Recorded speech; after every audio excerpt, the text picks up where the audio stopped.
Muito bom dia a todos vocês que nos acompanham aqui pelo Notícias Agrícolas. Eu sou Letícia Guimarães e hoje a gente começa mais um boletim falando sobre o mercado de ovos. E quem vai trazer mais detalhes para a gente sobre esse setor é o Rafael Ribeiro de Lima, que é zootecnista e analista de mercado da Scott Consultoria. Seja muito bem-vindo, Rafael. Bom dia, Letícia. Bom dia a todos que nos assistem. A gente que agradece a oportunidade. Rafael, a gente teve na primeira semana do mês de junho uma pequena valorização nos preços dos ovos. Como é que ficou, então, o mercado na segunda semana? Como que está aí esse desenho do mercado de ovos atualmente? Bom, então vamos lá, né? Realmente, nos primeiros dias de junho, um cenário mais firme de preços, né? Os preços aí reagindo entre R$ 2 e R$ 3 por caixa, tanto na granja quanto no atacado. No entanto, a partir da segunda semana, a gente já viu um cenário mais fraco, né? Então, na realidade, a gente tem uma produção aumentando nas últimas semanas e uma demanda, mesmo considerando aí a primeira quinzena do mês, não tendo incremento ou crescendo na mesma proporção, né? Então, a gente viu os preços caindo e no acumulado até hoje, né, a gente tem aí uma queda de 2,3% nos preços em São Paulo, né, nas granjas em São Paulo, e um recuo aí de 2,2% no atacado. Então, hoje a referência em São Paulo, nas granjas, é R$ 85,50 por caixa de 30 dúzias, né, e no caso do atacado, a referência também no estado aqui é ao redor de R$ 90 por caixa.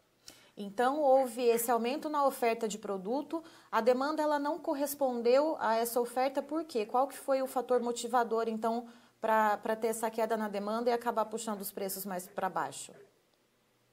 Uma série de fatores, né, Letícia? Primeiro, acho que a própria questão da renda, desemprego, toda a incerteza com relação à pandemia aí, que acaba prejudicando o consumo, de maneira geral, de diversos produtos, né? Outro ponto importante, e aí acho que o ovo está bastante relacionado, é o aumento da competitividade de outras proteínas, né? Então a gente viu nas últimas semanas, maio e agora também em junho, um cenário mais fraco de preços para o frango e para o suíno, né? E são aí produtos concorrentes. E essa queda no preço dessas carnes, dessas proteínas, acaba também aumentando aí a competitividade, né, e a atratividade em termos de consumo, né? Então, a gente tem aí como fatores de baixa esse aumento da oferta, essa demanda mais fraca e também, pensando do lado da demanda, essa questão aí de o preço de outras carnes, outras proteínas recuando mais forte aí nas últimas semanas, né, acompanhando também essa demanda mais fraca, o que aumenta também aí, diminui um pouco, na realidade, a procura por ovos, aumentando a competitividade de outros produtos.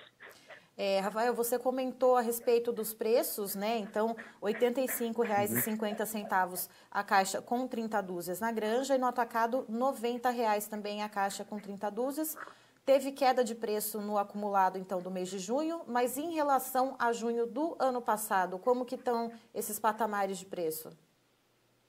O cenário de preços ainda está melhor esse ano, né, e a diferença ainda é bastante grande. A gente tem nas granjas paulistas uma alta de 18% nos preços agora em junho deste ano em relação ao mesmo período do ano passado, né, e no atacado essa diferença é de 16,9%. Aqui cabe um ponto, Letícia, lembrando que os preços dos ovos aí atingiram as máximas históricas, né, na primeira quinzena de maio. Na granja, a cotação chegou até próximo aí de R$ 100 por caixa, chegando até próximo de R$ 105 por caixa no atacado. De lá para cá, está em função das outras proteínas ganhando competitividade, até do preço, do patamar que chegou o ovo, a gente teve aí uma demanda um pouco mais prejudicada, né, e essa pressão de baixa, inclusive na primeira quinzena, onde normalmente a gente tem uma maior movimentação. Então, estou destacando que, apesar da queda, né, respondendo a pergunta, a gente tem aí preço até 20% maiores, lembrando que esse ano a gente atingiu as máximas aí, tanto na granja quanto no atacado, na primeira quinzena de maio, né? Então, em termos de preço de venda, uma situação ainda bastante favorável em relação a 2019. Mas apesar desse aumento, então, né, em relação a 2019, como que está a relação do preço pago ao produtor com os custos de produção, tendo, né, o milho e o farelo de soja em patamares altos?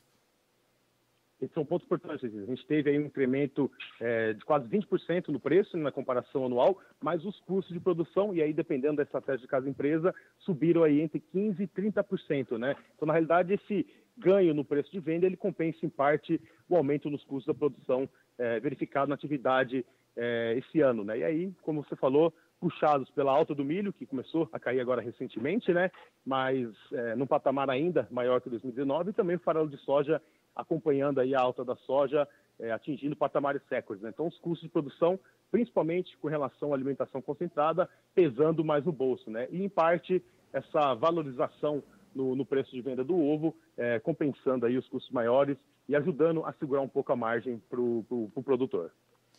E aí, então, assim, com essa situação que a gente tem agora de uma oferta maior e uma demanda menos aquecida, já tem alguma sinalização dos produtores de tentar reduzir essa oferta, seja com descarte de poedeiras ou com outras medidas? Tem sim, né? Inclusive essa situação mais complicada, verificada na primeira quinzena do mês, somada agora à entrada da segunda metade do mês, onde normalmente a movimentação é ainda menor, né? Deve levar alguns ajustes do lado produtivo, mas que não deve ser suficiente para poder promover alguma alta de preço no curto prazo, né? Inclusive, segunda quinzena, essa movimentação menor, a gente trabalha aí com um cenário de preço mais frouxo para o curto e médio prazo até a virada do mês. É exatamente isso que eu iria te perguntar agora, né? Quais são as perspectivas de preço, como que esse mercado deve se configurar, né, nas próximas semanas? Então, a gente deve aí ter uma queda nos preços ou uma certa estabilidade? A gente trabalha com um cenário de preço andando de lado, mas não descartamos aí queda em função da menor demanda, dessa menor movimentação que é típica da segunda quinzena, né? Então, mesmo com a oferta se ajustando, a gente deve ter um tempo até isso ocorrer, né? E em função dessa demanda menor, esse cenário mais fraco de preço para o curto e médio prazo. Certo, Rafael, eu agradeço a sua participação com a gente aqui no Notícias Agrícolas. Você é sempre muito bem-vindo. Obrigado, Letícia, mais uma vez. A gente agradece a oportunidade e um abraço a todos aí e um bom final de semana. Estivemos aqui, portanto, com o Rafael Ribeiro de Lima, que é zootecnista e analista de mercado da Scott Consultoria, detalhando um pouco sobre como que está o atual cenário para o mercado de ovos. De acordo com ele, ainda que a gente esteja na primeira quinzena do mês, que geralmente tem uma movimentação maior com a entrada da massa salarial, as pessoas indo mais às compras, os ovos tiveram um recuo nos preços. Em São Paulo, o acumulado de junho, um recuo de 2,3% nos ovos de granja e de 2,2% nos ovos no atacado. Segundo o Rafael, isso um cenário aqui em São Paulo. De acordo com ele, essa questão dessa baixa nos preços, ainda que no começo do mês, quando deveria aumentar, né, é porque existe uma sobreoferta de produto, a demanda não está correspondendo e essa falta de demanda para o mercado de ovos veio em parte por causa da queda nos preços da carne do frango e da carne suína, que acabaram ganhando competitividade, então, frente aos ovos. A perspectiva, segundo o Rafael, é que pode haver, sim, por parte do setor produtivo, uma tomada de medidas como descarte de poedeiras para tentar ajustar a oferta à demanda, mas isso deve levar um certo tempo para que aconteça. Então, no curto prazo, a expectativa é de mercado andando de lado ou, inclusive, com possíveis quedas, já que a segunda quinzena do mês, já costuma ser de mercado um pouco mais frouxo, com menos movimentação. Eu sou Letícia Guimarães, encerro por aqui, mas daqui a pouquinho você tem mais informações aqui no Notícias Agrícolas.